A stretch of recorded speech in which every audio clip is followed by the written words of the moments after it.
दोस्तों इस ब्रह्मांड में बहुत सारी घटनाएं होती हैं। कुछ घटनाएं हमको पता रहती हैं, कुछ घटनाएं हमको पता भी नहीं रहती।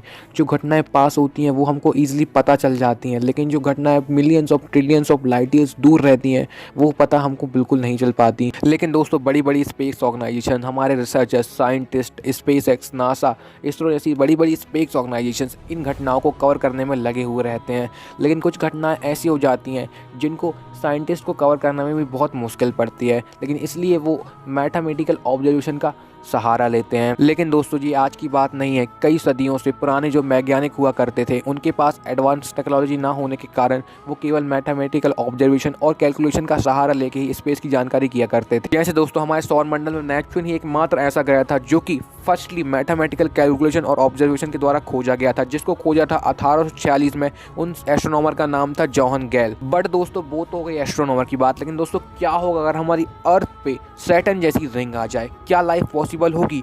क्या हमको इवनिंग, मॉर्निंग, आफ्टरनून और नाइट पे बहुत अच्छा व्यू देखने मिलेगा, या फिर हमारा जीवन पूरा शांत हो जाएगा? जानेंगे इस वीडियो में। उससे पहले इस वीडियो को लाइक और चैनल को सब्सक्राइब जरूर कर दीजिएगा। दोस्तों सैटर्न ग्रह एकमात्र ऐसा ग्रह है जिसको सबसे खूबसूरत ग्रह माना गया है, और दोस्तों इस ग्रह को पहली बार 1610 में साइंटिस्ट गैलीलियो गैलीली ने खोजा था, और केवल एक टेलीस्कोप के जरिए इस ग्रह को खोजा गया था।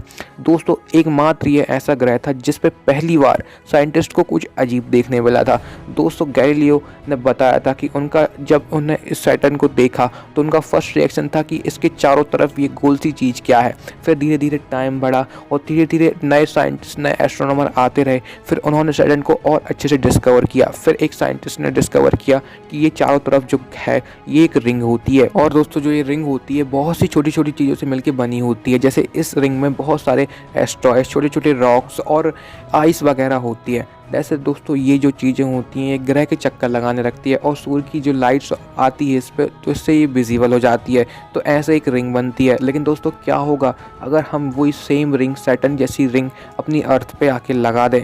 कुछ चेंजेस आएंगे, जानते हैं आगे इस वीडियो में। फर्स्टली दोस्तों अकॉर्डिंग टू रिसर्चर ऐसा माना जाता है कि एंशिएंट टाइम में बहुत पहले पृथ्वी वास्तव में एक कुछ अरब साल पहले एक रिंग थी।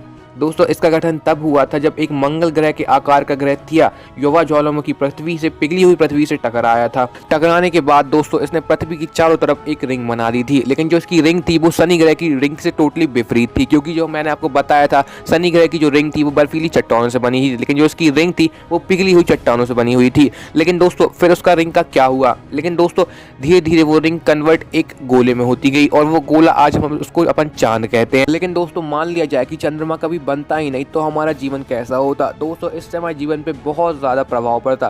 पहली बात तो जो शनि की जो चट्टानें हैं वो बर्फीली है, क्योंकि उससे सूर्य की दूरी बहुत ज़्यादा है, लेकिन हमारी पृथ्वी से सूर्य की दूरी बहुत कम है, इसलिए वो चट्टानें ठोस रहती, वो पत्थर का आकार लेती, और वो दिन भर, रात, सुबह, शाम हमारी पृथ्वी पे गिरती रहती, जिससे हमारी पृथ्वी पे बहुत ज़्यादा तबाही आती। दोस्तों रिंग के कारण जो हमारा छाया क्षेत्र है वो बहुत ज़्यादा बढ़ जाता, जिससे हमारा तापमान धीरे धीरे गिरता जाता।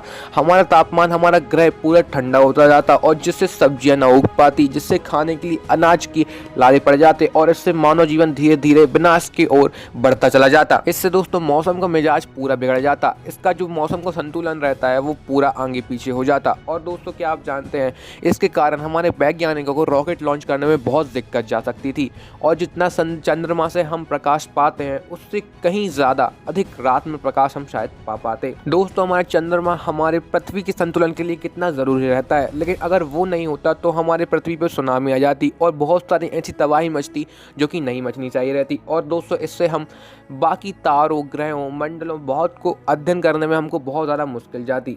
बाकी दोस्तों रिंग होना चाहिए था पृथ्वी पे कि नहीं? देखो इसके डिसएडवांटेज बहुत ज़्यादा हैं। बाकी आप अपनी राय कमेंट में बताइए।